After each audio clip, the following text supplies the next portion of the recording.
Et pour lutter contre les îlots de chaleur en ville, de plus en plus de villes veulent opter pour la végétalisation. À Toulouse, la première structure de corolle végétale a été installée ce matin en plein cœur du quartier Saint-Cyprien. Une expérimentation inédite. Lara Dolan, Serge Dian. Attention, pardon, excusez-nous. Il faut le retenir après. Sur cette place réputée pour être l'une des plus chaudes de Toulouse, un parasol végétal est installé, une première en France. Haute de 4 mètres, cette structure sera recouverte de plantes. Elle doit apporter de la fraîcheur et rendre l'air plus respirable en été.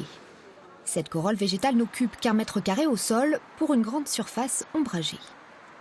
Aujourd'hui, là, par exemple, en plein soleil, on est à peu près à 60-70 degrés au niveau du sol.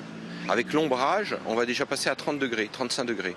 Et puis après, avec l'évapotranspiration des plantes et l'albédo, c'est-à-dire le fait que la lumière du soleil soit renvoyée par les plantes, on va gagner en plus entre 5 et 6 degrés à peu près. C'est ce qu'on estime et on le verra. Ça dépendra de la végétalisation, du niveau de la densité de cette végétalisation. Courant septembre, plusieurs essences de plantes grimpantes orneront les 3 structures.